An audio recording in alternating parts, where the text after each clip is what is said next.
Good morning, ladies and gentlemen. Welcome to the Daily Bone Podcast post-Christmas. It's December 26th.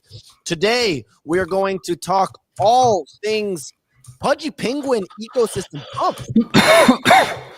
Easy, just coughing into the mic. Got a feel-good meme coin story we're going to talk about. We're going to discuss the meme coin trenches and all of the recent news.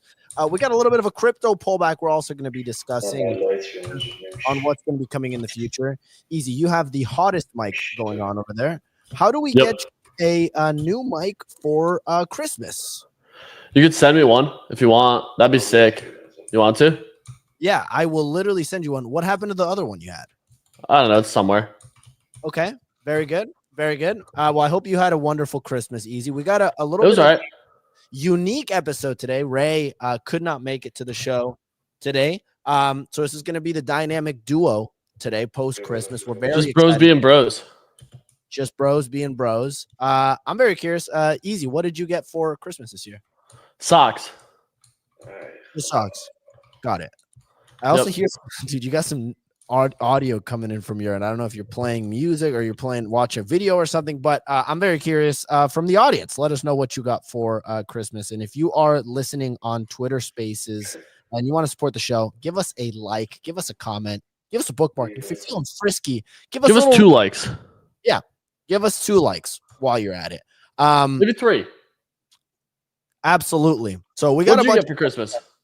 I didn't get much. I had a flight that was actually, no, I got a flight. So I'm taking a flight from Southern Chile up to Northern Chile next week. I'm doing a little vacation next week. Easy is my last show of the year. What? Yeah, it's my last show of the year. I'm taking next week off. No.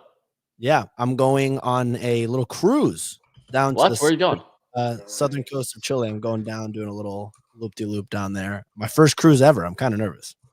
You've never been on a cruise before? Nope. Neither have I. I don't know, dude. Cruises kind of scare me. You can't see land.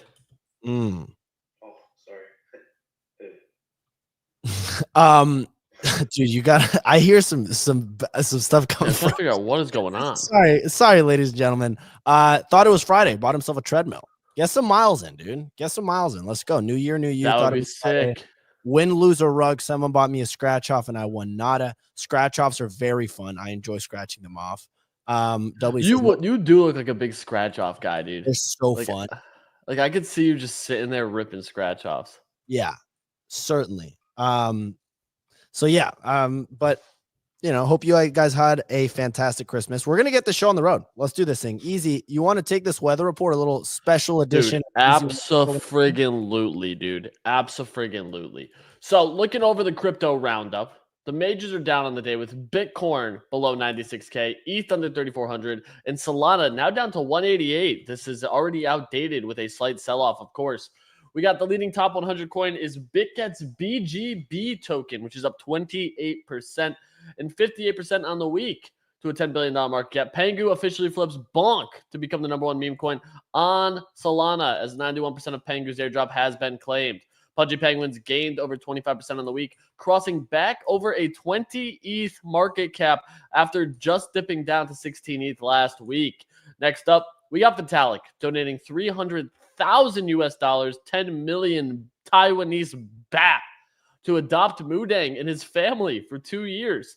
The Ethereum Mudang has officially outpaced the Solana Mudang, creating a ton of volatility, a ton of craziness, and a ton of speculation on where the future of Mudang could go from here, as that ETH coin gained 60% on the day to an $88 million market cap. And finally, a pump fund token launched, and the dev sent 50% of the supply to a man whose daughter has a brain tumor. The token is MIRA. And with that, it led to a ton of capitalization on financial markets for dying and deceased children. Talk about a bullish indicator if I've ever seen one. The tokens are currently worth over 9 million United States dollars. And now, wow, 16, 17, 18 million United States dollars. Clemente, what would you do? Would you one wick nuke the shit out of this? Well, that was a fantastic weather report, Easy. What we're talking about, so for people that don't know, and Easy, you probably are more familiar with this story than I am, because I was about to go to sleep, or I was going to sleep as this was happening. But it would appear that, so this thread went viral yesterday from this man basically talking about Siki Chen, talking about how his daughter has a brain tumor. her 4-year-old daughter, and he wrote a thread about it. I saw it go viral. And then someone, I don't know how they got his wallet address, but So if you scroll, there was a quote tweet for someone looking to raise money, and they said, "Okay, this is getting absurd. People don't want to send ETH. Here's a Bitcoin and a Solana address." Got it. Okay, so people asked him, "How do I donate?" And he sent his Sol address. So of course, what someone did was they launched this token called MIRA, and they sent him. They sent this gentleman 50% of the supply. Now this token has pumped up to it reached an all-time high of $71 million. It would appear. I thought it hit 80. Yeah, it's telling me actually 80 might be accurate. It dipped back down to 38. Now it's back up to 48, 50 now. And this guy's tokens are now worth how much? So he's got over like $10 million in tokens. And I don't know cash. Yeah, so his tokens are now worth 18 million. But in reality, they're not, because I don't know how much. There's not that much liquidity. Yeah, there's not that much liquidity in it. And I don't know. This is a weird situation because people are kind of profiting off of this. They're pumping the token, but he obviously, like, if he sells, this thing would dump. It tanks. Every day, new meme coins are a new social experiment. They also sent him Myra's dog. It's at Kit Kat. 66K. Easy, you traded in and out of this, no? Yeah, so I actually got in at like right around the 1 mil. And my dumbass sold it pretty early. Like pretty early. I was like very upset about it. And I was like, dude, I don't know how I keep messing this up. I don't know how I keep messing up these trades. I get into everything early, but I just paper hand the shit out of it. Like, none of this makes any sense, and I don't know what to do. So then I just kept watching the price action. I was like, okay, this is going to be the winner. Like, this is a narrative that people are going to get behind. They're going to be like, dude, we cured cancer with a meme coin, which is like a wild story. And it reminded me of the UFD, like the unicorn fart dust thing. Guy has no idea like how to sell this stuff, raising money for a good cause. I could see people just getting behind this. And sure enough, they did. And it, like, I think I set my sell targets like a little bit lower than I probably should have. I ended up getting out for like a 2x on it. So got in and out, threw 20 in, took 40 out. I think I ended up netting like 22 Sol profit after I originally paper handed the shit out of it. Just because like it was one of those things where it's like, I don't really know if I should be aping this in size or not. And if I do, what's the exit strategy? Like, you have to have an exit strategy on this shit, you know?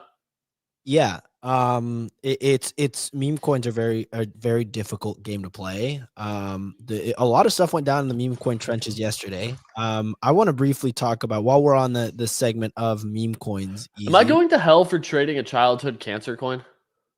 No. I think no, it's the markets. You can do what you want with it. I think it's I mean, I don't know how it ends, right? Because like the whole point of this is like the whole point initially of this meme coin, or at least how the man perceives it, whose daughter has a brain tumor, is like, hey, we can raise money for this. But I would assume that the majority of the people buying this meme coin are not trying to raise money. They're trying to make money, right? So if he sells, like if he gets $1 million out of this, right, it would be a pretty good look, I think, for meme coins in general. But I would hope that people don't get mad at him and be like, yo, dude, you sold, like, I lost 10 Sol because of you.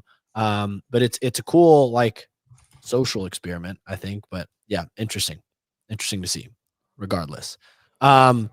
Easy, I wanted to briefly talk about what you and I were texting back and forth about yesterday. And we briefly talked about on the show last week, because I think it's relevant for people that are maybe interested in trading meme coins. So yesterday on the show, I said, Easy, I used to have 16 Sol in this wallet. Now it's down to like 1 Sol. I have no idea where it went, because I think I'm making like relatively profitable trades, et cetera, et cetera.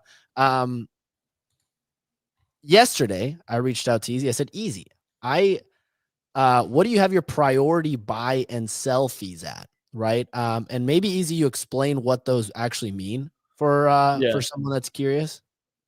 So I mean, like, the simplest way to put it is, when you look at like buys and sells and what those are, the priority fee is like anything. It's like, think of it like a gas fee. Solana is still first in, first out, but if you get in and want to front run another person's buy and try to get into a block sooner by getting picked up by a validator, that's where the priority fee comes into play. Validators will process transactions that are sent at the same time that has a higher priority fee.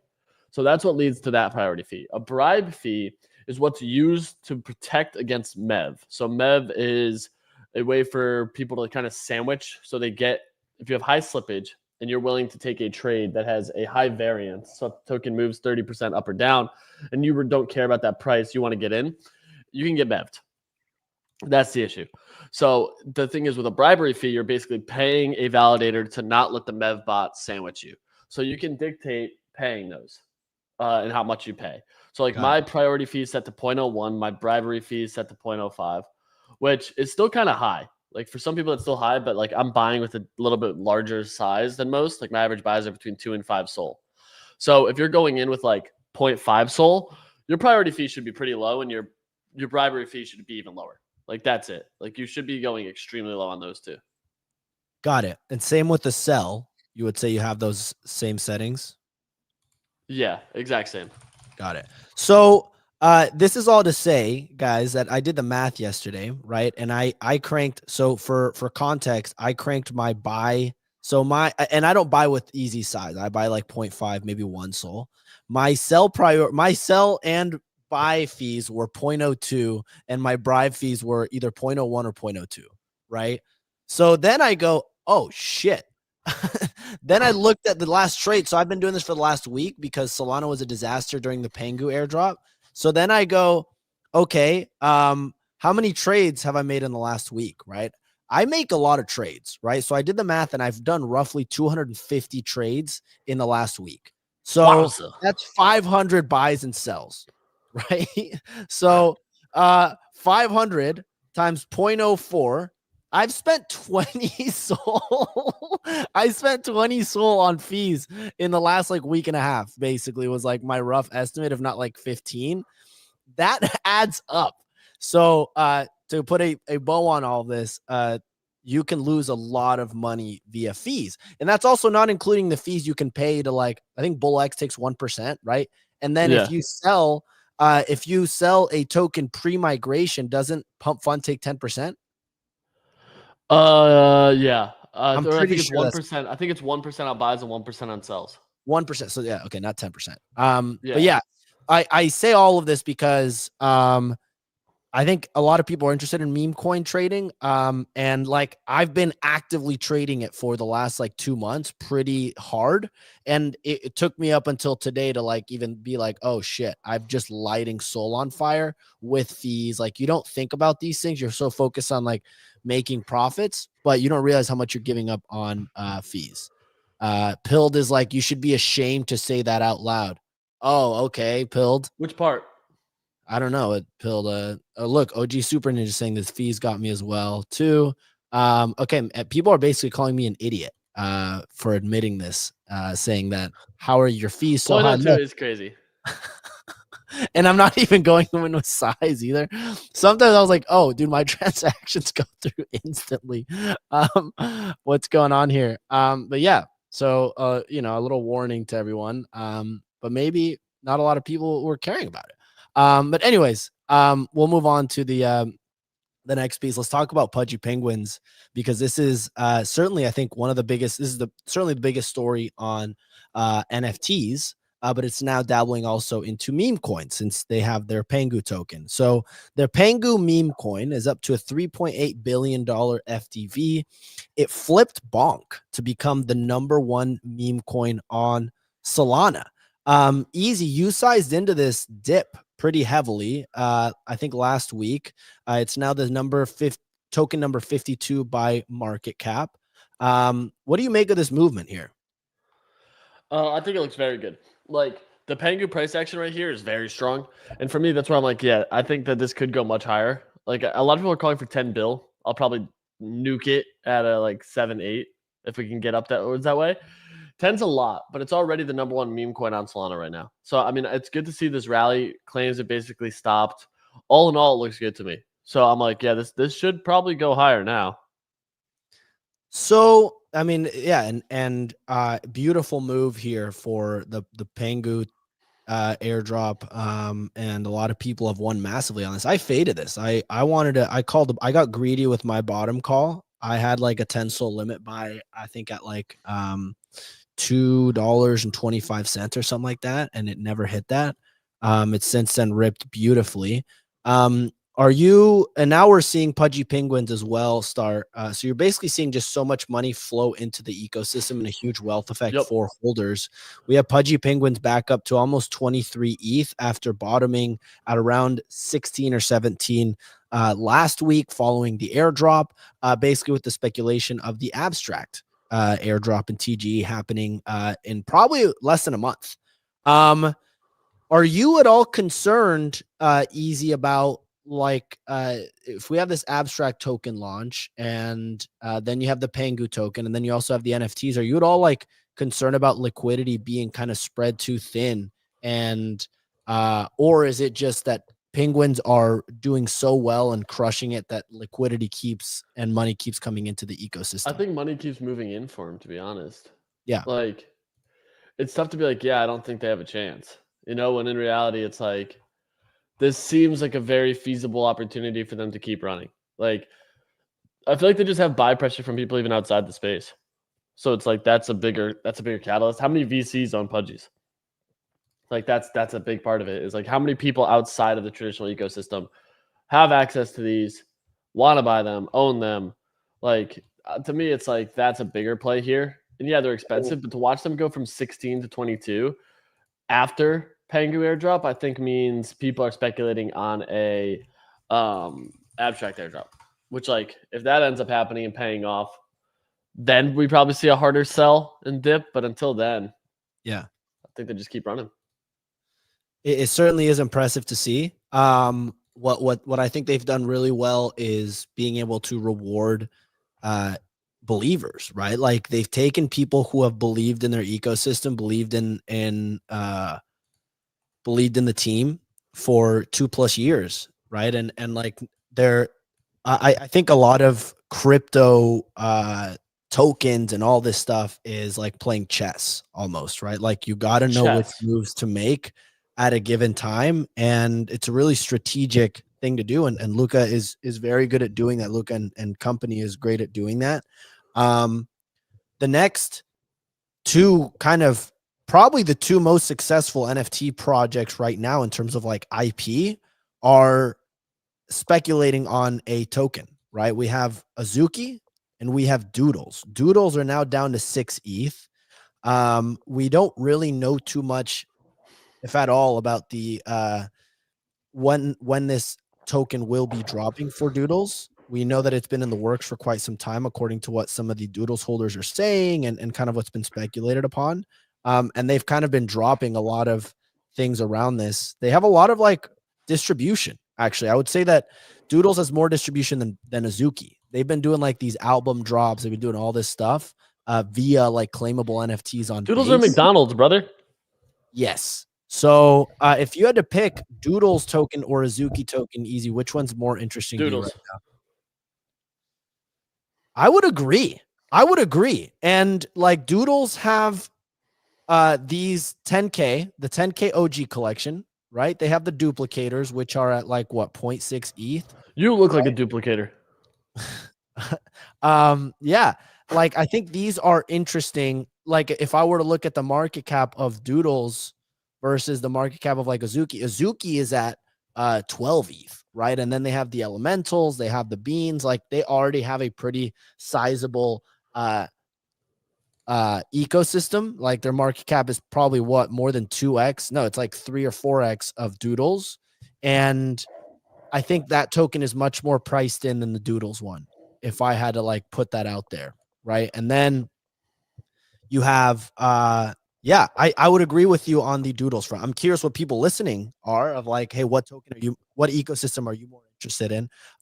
Doodles or Azuki? But both seem to be, when I look at both those launches, they feel successful. Like they feel like they're going to both are, but are you worried at all about like the number of NFTs that they have in these ecosystems?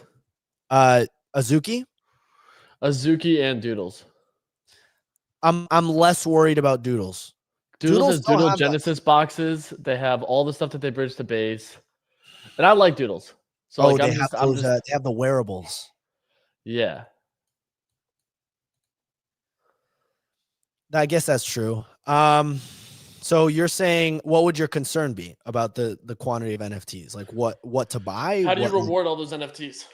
How do you make everyone in the ecosystem feel like they got value? Because that was a big part of Pengu. Was like Rogs got rewarded, Rarity got rewarded. Like, brother, is a pair of rainbow socks gonna get as much as like a duplicator?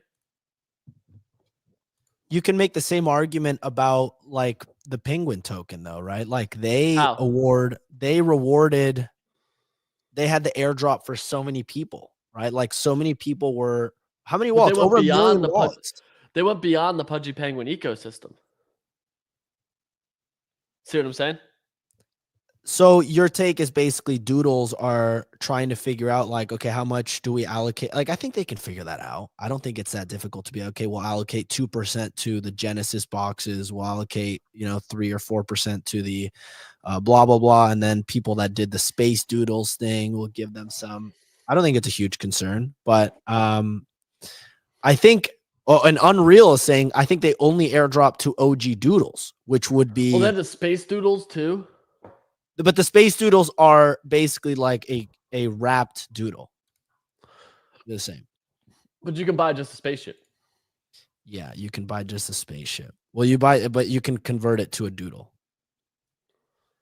So, Yeah, I don't know. all in all, it certainly is like right after doodles, I'm and still more bullish on doodles though. That's the thing. Like I'm saying it, but like I gotta play devil's advocate. we're assuming also this token would launch on base.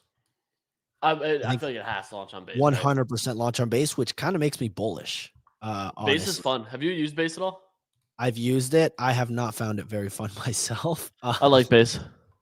Uh, The thing is, it's just slow. yeah, but it kind of is like nice a little bit. Like I've been on base. I've bought some virtuals on there. Their ecosystem is entire, like absolutely dominating. Let me enter this app. Basically all these The app looks like agents. shit, dude. Well, that's been the bull case. It's been like the app is so bad, yet we're still like making money on this. Vader A. I've seen a lot of these absolutely rip in the last 7 days. I don't know how to work this virtuals app. I don't know what I'm doing, but I hate the UI, but the people that have been able to like really specialize on this and know this ecosystem like the back of their hand, like ICO Beast, for example, they've been oh, he's dominating. crushing. And they do like these DAOs now where I don't know. I think it's fun. Yeah, Oh, it's remember that thing I was shilling FTX 2.0? yeah, how'd it do? All-time high this weekend. Damn. Are 3.6 you still mil. holding it? Yep, because you have to do 2 transactions to sell on base. So it's more clicking than I want to do. One to approve and then one to Yeah, one to sell. got it.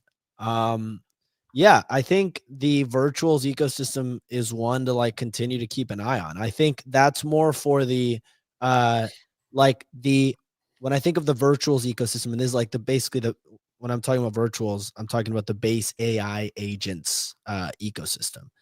I think that's more room for like the right curvers, right? The people that really like to think about a purchase and like holding it for multiple days, if not weeks, if not months, and being like, okay, this is my thesis for this specific AI agent, like Vader. This is what I'm going to buy it. I'm going to size into it. I'm going to DCA or whatever, and they hold it for weeks at a time. That feels like that strategy versus like Solana, you're going in and out so much faster, and these things have a longer, much shorter life cycle. But over a longer period of time, if you pick the right ones, you will certainly be rewarded. I mean, it's also just like, dude, you could have got into virtuals, Vader, you could have got into a bunch of shit like really early and giga printed. Yeah. Like, I don't know. That's the thing where I'm like, some of these seem way more interesting to me than some of the other stuff that I look at and I'm like, okay, this is kind of cool. And like the DAOs.fun stuff is gaining more traction there. There is DAOs.fun on Sol, but there's more interest in the base stuff for some of these things. Just because I think it's slower, it's like a more mature audience. Like you have far more of the right curve. Like I look at Solana as like the left curve. I look at base as far more right curve, and I look at ETH as like middle curve. So I actually certainly agree with that. The base, like the base crowd is a lot more mature, rational. They're like longer term thinking versus the Solana crowd is much quicker, left curve. They want like they're willing to take literally like $20 profit and just leave. Oh, over and over and over and over and over. It's like kind of wild. I think as It's a trader or as a crypto participant, you can kind of pick what ecosystem you want to be a part of. As these mature over time, you can figure out like, hey, which one do I want to be a part of? Which one do I most resonate with, and kind of fit in where you want, right? And even like ordinals, for example, or Bitcoin is its own little mini ecosystem. And people like it's interesting seeing where people fall into. Did you see the little squabble between Mert and the base crew? Jesse Pollock. Yeah. Yeah. Let's see if I can pull it up. Can you give me, do you remember what the TLDR is? Jesse basically was saying like base should be where Sol is, but it's not, yada yada, some other shit. I don't know. It was like kind of dumb. I was like, whatever. I didn't fully agree with him. But at the same time, it was like Mert comes in and is like, in short, Mert was saying like what Jesse was saying isn't fully accurate, and that you can't just like force community and trading and that stuff. Yet he kept trying. He was like, yeah, that's not really how it works. So it was like your usual kerfuffle. Yeah, it was basically the comparing the difference between the tokens that succeed on base versus Solana, and the argument being like, well, yeah, of course, more tokens on Solana are going to fail because way more are being launched on there, which was, yeah, I mean, that's Jesse's number one goal, is to build as much culture and cultivate as much culture as possible on base. And they want to compete with Solana, right? But yeah, Coinbase is going to do everything they can to like push base forward, and I think Solana and base are competing for market share. So it's interesting. Well, dude, you have a little bit of fun with Coinbase where they keep saying like Solana transaction times are going to take 40 minutes, and it's like, all right, well, this feels like bullshit. There's some weird stuff going on over there. Look at this guy. Let's go. There's some weird stuff. There's a weird, random, complete obsession with Ethereum and trying to jam Ethereum down people's throats. And keep in mind, I own a ton of Coinbase stock, right? It's one of my biggest holdings. So I have a vested interest in this thing going well, but I'll publicly criticize this random obsession with ETH. It's the weirdest thing. The Solana thing is a minor thing. I still don't get why they did that. That was really weird, especially since when the whole like, hey, it's going to take 40 minutes to receive Solana. Like, do you know? And the thing is, what's weird is the transactions too, because I've tested it. Like I off ramp through Coinbase. I've sent Coinbase a ton of documentation to like ensure my accounts don't get restricted. And I looked at how much I actually pulled off last year and was like, oh shit. So I'm surprised. Like they have taken that paperwork into account. And yet when I sent the transaction on chain, it verifies in like sub a minute. But then the issue is off chain, I looked at it and it was still not processed. It took like 35 minutes. I was like, okay, something here is wrong. Like something is inherently wrong. Yeah, they're doing so. Well, look, I understand that Coinbase would have to have some sort of process to validate that it's not like stolen Solana or something like that, right? So that is a thing.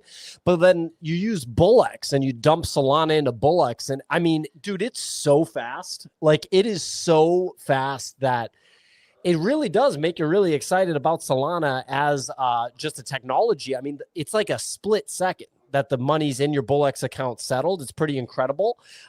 Somebody asked about my oysters. Clemente, really quick, share your screen with this thing that I just dumped in the private chat. We'll just do this real quick. I found these W.E. Kellum Seafood, right? They got whole oysters in water, canned. These things are no joke. If you can get these are crazy. I got them at the local Whole Foods over here. Massachusetts is better than New York when it comes to seafood. New York's you're on the water, no shit. Yeah, New York food in general is a little overrated. These oysters are crazy. I'm going to make some fried oysters with these in pork fat. It's going to be serious with some nice breading on them. It's going to be incredible. Anyway, you can pull these back down. So real quick, what's good about Coinbase? And I want to. This is actually what I want to talk about too. And I want Easy's analysis on this one in a minute after we finish Coinbase. I want to talk about Robinhood versus Coinbase because Vlad, the CEO of Robinhood, went on Pomp's podcast and said that they're doing 50% of Coinbase's transaction volume for crypto. That's nuts because Coinbase is only crypto. And Robinhood is not only crypto. Robinhood's been around longer. Robinhood, if I'm not mistaken, has a lower market cap, which I want to talk about and dig into. And Robinhood has like 1/10 of the coins listed on it that Coinbase does. So I want to talk about that. But real quick, last thing on Coinbase. Base is a unique product that no other public company can say, not even MicroStrategy can say that they have a product like that. And I'm going to be incredibly interested to see how the market prices that. But the two things that creep me out about Coinbase and Brian Armstrong right now is this random weird obsession with ETH and not like embracing Solana or whatever was going on with Solana and just being obsessed with ETH and tweeting that ENS is like still a thing. And I'm like, what are you talking about? It's December 2024. What the hell is this tweet? And then number two, not doing any sort of like Bitcoin on the balance sheet process. I tweeted about that. A bunch of people responded. LEO Trades responded. Everyone was like, they're already like crazy. They're crazy exposed to crypto. Okay, well, they announced a stock buyback, which is the old stupid way of doing things and never really was that relevant compared to just actually creating real value. And the new version of that is buying Bitcoin. You don't buy stock, you buy Bitcoin. That's a better thing to do. But anyway, Easy, what do you think of Coinbase versus Robinhood right now? I'd be much longer Coinbase. So everyone says that. I'm like, what am I missing here? Like, what is Robinhood's market cap? So they custody every single ETF exchange. Yeah, so that's another. I forgot about that. That's an amazing business model. They generate off of that by custodying those assets. There is a maintainer fee that they generate off of that. So the revenue that they're going to generate from that, when you look at things like IBIT and the other ETFs for Bitcoin and Ethereum, that's, in my opinion, that will be Coinbase's biggest revenue generator in Q1 next year. Hands down is the ETFs. Like, I just think that outsizes any sort of volume game that Robinhood is attempting. Like, that's where my brain goes and why I'm like significantly longer Coinbase. And as more ETFs get approved, they just make more fees. So it's like, if you believe an XRP ETF is coming, if you believe a Solana ETF is coming, the likelihood that Coinbase custodies those assets outweighs any other place. And because of that, maintainer fees are just going to outpace. Well, yes, I forgot to mention that insanely good market. So in that case, look at this. So Robinhood is exactly half the market cap of Coinbase right now, which is hilarious how it works. That way it's half the market cap exactly, doing half the crypto volume. Having said that, what you brought up about the ETFs is absolutely the case.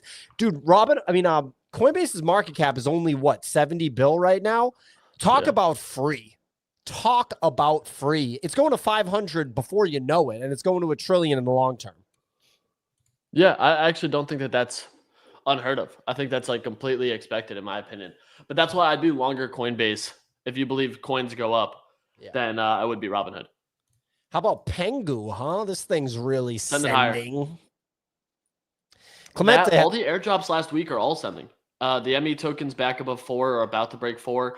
The Island token is up 55%, up to 19 cents. And when you compare the Island token to Decentraland and Sandbox, it's significantly undervalued. Like, just purely off of DAUs and what they're doing, the Island token I think should be closer to 50 cents. Like, purely off of that. Like, that's once again where my head goes, is like, you just got to look at comparables. If we're comparing Robinhood to Coinbase, Coinbase goes higher, Robinhood trades at half value. That feels fair to me. I look at something like the Island token trading at 18 cents, Sandbox and Mana are both, or whatever the Decentraland one is, are trading at 3x multiples. Those feel wrong. Like, plain and simple, just feel wrong.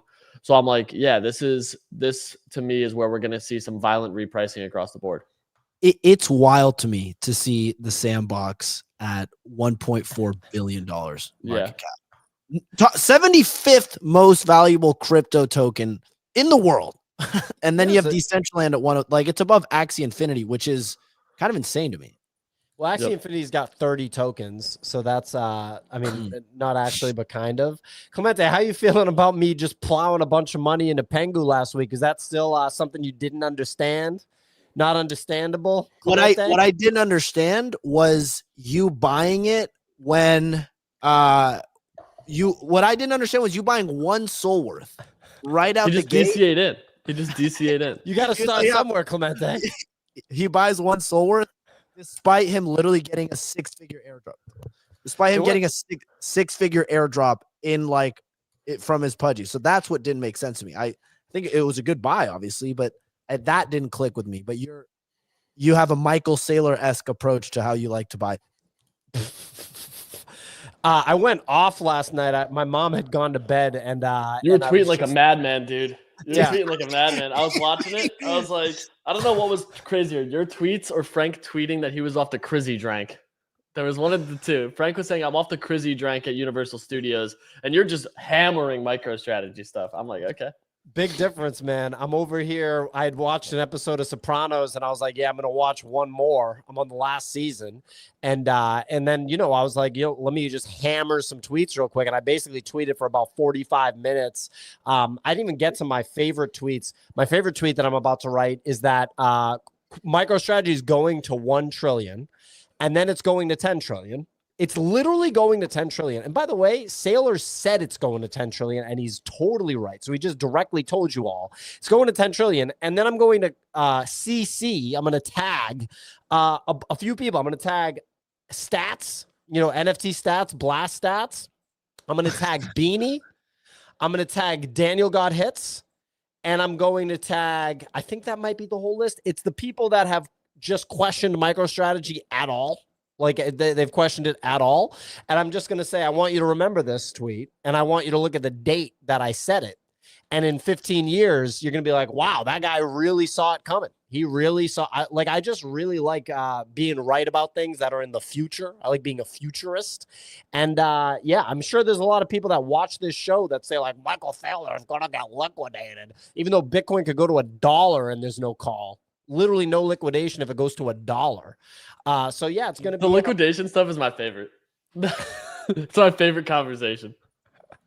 Well, it's just actually a fact, and it's the coolest. Dude, the fact that this dude Jason, it literally, you don't need anything else other than the fact that Jason from the All In podcast doesn't understand it. That's all you need to know to put your whole life savings into the thing. Literally, just counter trading that guy is enough for me, a bajillion %. But yeah, I mean, look, what's easy? Are you buying HyperLiquid? No, I'm not. I have not bought any HyperLiquid. I probably should. I don't know. HyperLiquid though is just like a DEX, so like isn't terribly interesting to me. It's not like, I don't know. People think I'm crazy for that, but like, if I want DEX exposure, I would just buy Radium. Like that's where my brain goes. It's like, why would I not just go and buy more Radium than HyperLiquid? HyperLiquid rewarded the community a ton, but Radium is dominating on the pump fund side of things. So like, I'd rather just keep buying Radium. So Solana predictions for this cycle. It's already had a crazy period of outperformance, an insane period of outperformance. And what's the rate of dilution on the Solana token? Is it concerning? Absurd. I mean, compared to ETH, like that's the thing that I think a lot of people overlook is like compared to ETH, like that's the thing. We can pull up some DYDX charts here and look at it. Like the price action wise, we went from $8 all the way to all-time high again, which like to me is a beautiful chart. Like when you get something like that, that's crazy. Like blew past all-time highs again. And even now is like we still have an uptrend in this market. Why would you? My thing is like, yeah, there's some pretty substantial unlocks coming Q1. If you can weather those storms, that's where I'm like, yeah, this becomes more interesting, I think is a safe way to say it. Like that is where I'm like, if we can weather the storm of the unlocks in Q1 and not dip below 150, 155, then we rip up to 300. Like that's where my brain goes on it. Because dude, ETH during its entire run had dilutive events until gas got changed and they like adjusted that. You can see I have my ETH chart here where I think ETH goes. Just straight down. No way. my ETH line is just down. I just think that when you have a move from $80 to 4,000, you look at something like Sol, which is the narrative for this cycle. And dude, that's the other thing is like, why would I buy HyperLiquid when everyone's saying it's a Solana killer? Like it's an abstract L2. What is the point for me to be like, this goes higher? You know, like, I don't know. To me, brain clicks on and says, if everyone's saying it's like the killer, it was the same Why thing is with it the ETH. killer? It's fast. It's near instant. Cheap fees. It's a DEX. The way that they do meme coins on their platform is completely unique. They do what's like a bid auction for them, and that's what gets people excited. I don't know. It's an innovative and new technology for a chain. So like that's what's causing people to get excited about it. Sure. And the airdrop, like, dude, when you print millionaires out of thin air, yeah, people are gonna be excited. Everyone's bullish. Yeah, everyone gets wicked excited. I don't even think hype is on this, but yeah, it's not. I don't know. If I'm like a buyer of stuff though, and I'm looking for other tokens, honestly, dude, call me crazy, but XRP looks really good. That's a safe bet. I mean, dude, with XRP looks really good here. Like this to me is a good chart. Like this is one slight breakdown here where I'd be a little bit concerned because we could drop all the way back down. If we go back to $1.50, I'd probably, for the first time in my life, take a substantial position in XRP. Like substantial position. I'm talking like a 6-figure XRP bag. If it goes to $1.50. I like that. I like it. If it goes to $1.50, you're gonna have me come on this show and be like, "Yeah, I own 6 figures of XRP." The older coins, I mean, dude, Doge has been you never should have sold Doge. If you bought Doge ever, you basically never should have sold it. It's a hold forever coin. And I mean, XRP's obviously had a weird ride with the SEC and everything, but if you had been holding SRP for 5 years, you'd be feeling pretty good right now. It probably outperformed the majority of the stock market. Yeah, Clemente, do you have something to add there? I wanted to talk about NFTs for a second. No, I think I've been reading a lot of your tweets recently, Pio, and I think they I like best tweets you've ever read. Yeah, thank you. I like the way you approach your high conviction bets and just buying those, and like you have a unique approach, I think, to just outside of crypto Twitter, which is everyone trying to trade and find the next big thing and going in and out, versus you just size into conviction bets, literally not worry about them other than just buying more, and then you don't sell it and you check back in years time, which I think is beneficial to a lot of people, yet they're not taking that. Dude, this XRP chart looks good, man. This XRP chart looks good. I want a breakdown on this. I think we get an XRP ETF. I do. I really do.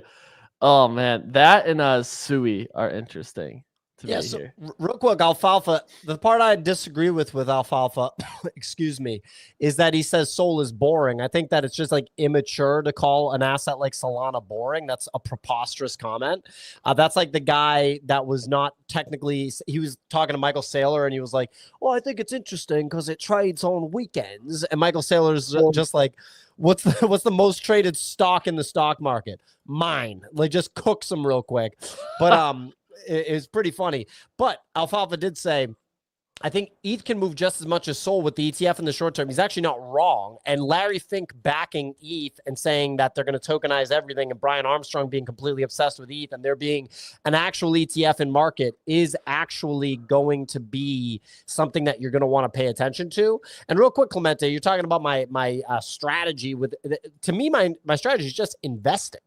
And all the people that are trading on crypto Twitter, 99.9% of them are not only not making money, they're losing money. They're like broke. And it's just like, what are you guys doing? You're in the San Francisco gold rush right now. You're looking John Rockefeller. You have the opportunity to go work at Standard Oil right now for John Rockefeller early on. And instead you're just like, yeah, man, I bought this coin and I sold it for $5 a profit. And it's like, what are you guys doing? Like, you're just watching the whole game pass you by. You're not getting rich. You don't have a job. What are you doing? Like, this is your chance to change everything forever.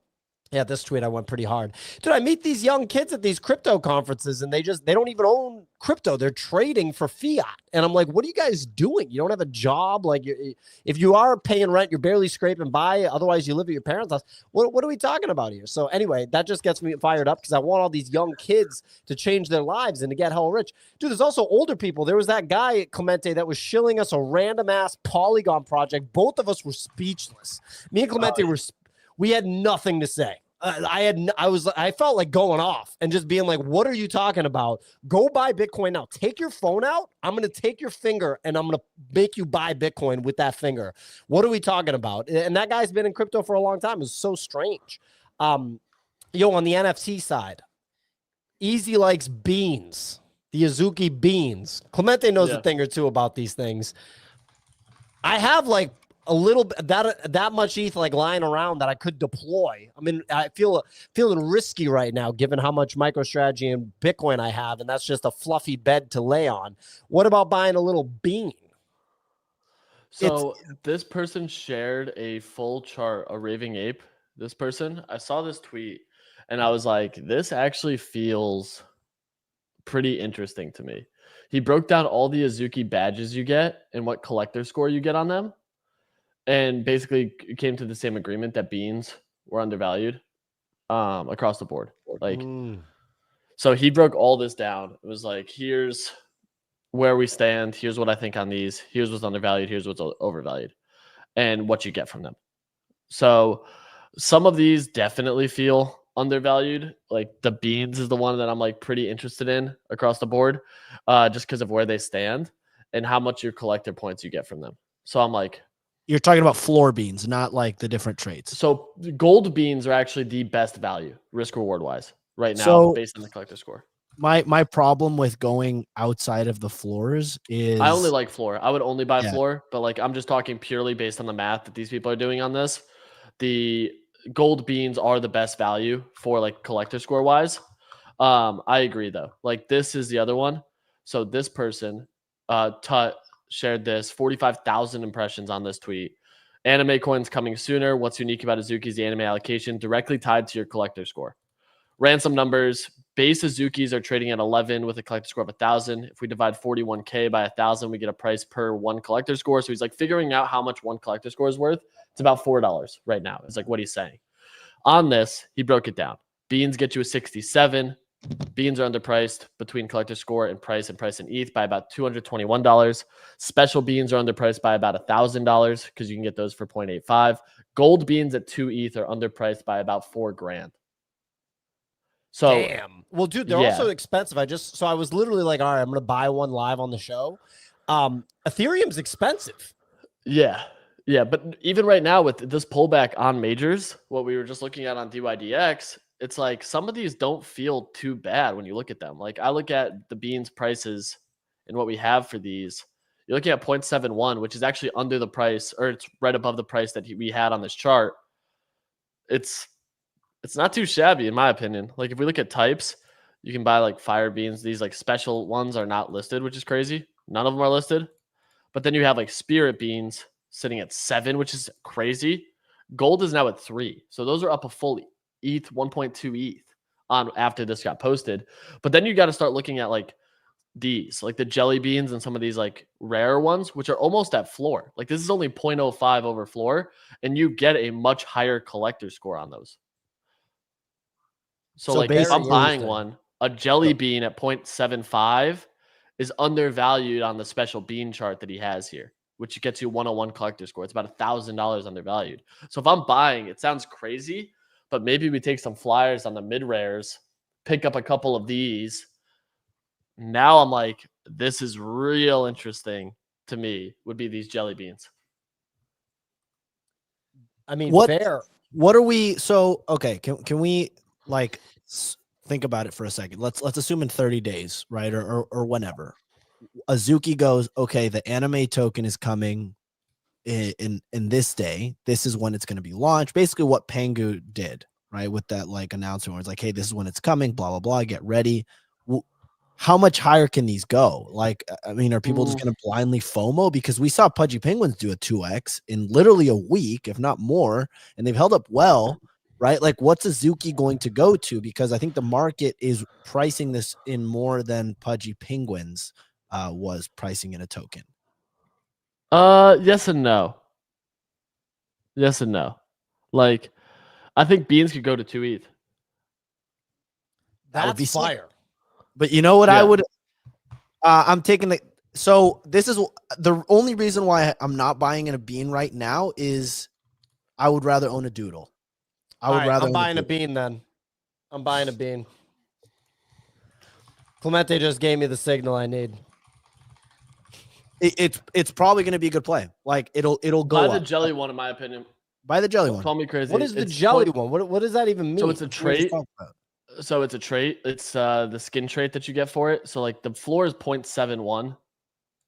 When you go to type, you go to jelly, they're 0.74. So it's 0.03 over floor, but it'll give you a higher collector score, which inherently, if they actually say, yes, these collector scores are tied to it, then inherently these will hit 2 ETH much quicker than floors because it is, quote, the rare type.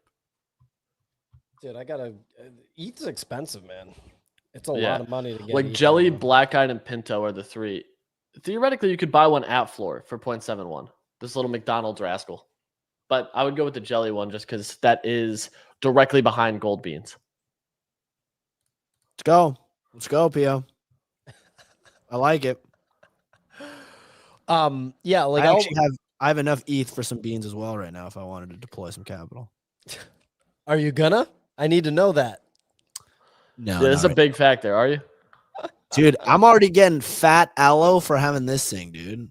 I'm getting like a massive Welcome aloe. to a Bobu bean farmer. Like, I'm getting no, I hope this thing, dog. What is that? Put some respect on my goddamn name for a second, huh? Is that fire? Elemental's chip. I got this for holding an Azuki asset when they did the Vegas event. Boom. So you do get a collector's score for this? Yeah, of course. Wow, you do get a collector's score for this. I also got fat aloe. Yeah, dude. And I also got I got a badge for making an account, making a collector's account the first week of it launching or something like that. You know, like I'm probably gonna get like 50 grand. It's gonna be insane. We'll see. We'll see. But in short, Pio, I think yes, I think both are a good bet, but I'm more bullish on the Doodles one because I think it's less priced in, and I think there's going to be more FOMO on the Doodles ecosystem. The Doodles ecosystem is at like a third of the market cap than Azuki, and I think these are more interesting. So I don't feel good about spending $17,000 on a Doodle or however much this is. After they ran so hard. Yeah, dude, we literally talked about these, and then right after they announced the coin, like literally as the space ended, they ran to 9 ETH. Yeah, and now they're back down to below 6. This pullback does look good. Like if you're looking at the chart, the pullback does look good. Like when they ran from 4 ETH to like you're buying in at a 2 ETH premium. Yeah, that's not nothing, but it's $8,000 premium. It pulled back from 8 or from 9 down to 6. I think they're interesting. Yeah, very interesting. I don't hate them at all. But yeah, I think both are a good buy. It's going to be all in all though. You have this, you have the Doodles token, which I think is going to do well. You have the Azuki token, which is going to do well, and then the OpenSea token could also be interesting. It's hard to be like. I think NFTs are looking pretty good for 2025. I mean, I said that in Sarasota earlier than everybody, way earlier than everybody. And Easy called you an idiot. Yeah, hey, I was wrong. He didn't say he didn't call me an idiot. Said you're fucking dumb. He politely disagreed. Yeah. I mean, look, 2025 is going to be bonkers. So one thing I've been reflecting on, hear me out on this. The environment for crypto right now is unlike it ever has been before. There's not going to be some weird black swan event the same way that there has been in the past. I mean, dude, think about the bad actors we've seen in the past. We've seen Silk Road go down because it was like illegal. We've seen Mt. Gox get hacked. We've seen China turn off Bitcoin in one fell swoop. Like 40% of the miners in the world got turned off. We've seen, Do Kwon and Three Arrows Capital and Sam Bankman-Fried and all these people, have really, really like negligent approaches to crypto and thus have a negative impact on assets and Bitcoin itself. Now we have a president that literally has declared that he wants to pump the price to 150K. We have Gary Gensler quitting because he knows that the president's going to fire him because he wants a crypto savvy SEC chairman. We're seeing what's it called? Potentially individual states accumulate Bitcoin as part of a strategic stockpile. We are going to see, we're seeing zero pushback from TradFi on Bitcoin because Larry Fink set a precedent when he said Bitcoin's a store of value. Here's an ETF. Oh, by the way, here's an Ethereum ETF too. Literally strong-armed Gary Gensler and the president of the United States into getting ETFs approved under Biden. We've seen... Sorry, just making sure Sapphire's not running. We're seeing literally just the end of Operation Choke Point. So why would there not be a different cycle now? I don't understand. How could there not be a different cycle this time? So I just feel like it's going to be an insane 2025, and I just don't understand how there could just be a violent 90% drawdown again. I'm not saying that there won't be massive corrections or like a 50% drawdown, but maybe that 50% drawdown comes after we've gone so high it's just silly. I don't know. I'm failing to see how it would not be different now. The environment, like Bitcoin performs so well despite all those factors. How could it not be? Like, what's the black swan? It ain't Michael Saylor. It ain't Michael Saylor, all you Saylor haters, you non-Saylor boys. It ain't Michael Saylor, so find something else. Literally find something else. Is Clemente the black swan? Clemente says he's going all in on Bitcoin, so it goes down. I'm a little worried. Yeah, that might be it. That might be it. We did see, Pio, we saw $1.3 billion in outflows on the Bitcoin ETF in the last 4 days. What do you make of that? There's a black swan for you. It goes up, it goes down. Am I supposed to just crap my pants right now because there was $1.3 billion of outflows over 4 days? Dude, it's almost hit $1 billion of inflows in 1 day. All right. You gotta go. All right, ladies and gentlemen, that's our show. Thank you all for tuning in. If you're watching on YouTube, subscribe, like. Thanks for tuning in. Come tune in on all major podcast platforms. And if you're watching on Twitter, if you're listening on Twitter, follow us at Bodagos ENT. Thank you all for tuning in. Catch you all tomorrow. Hope you all enjoyed your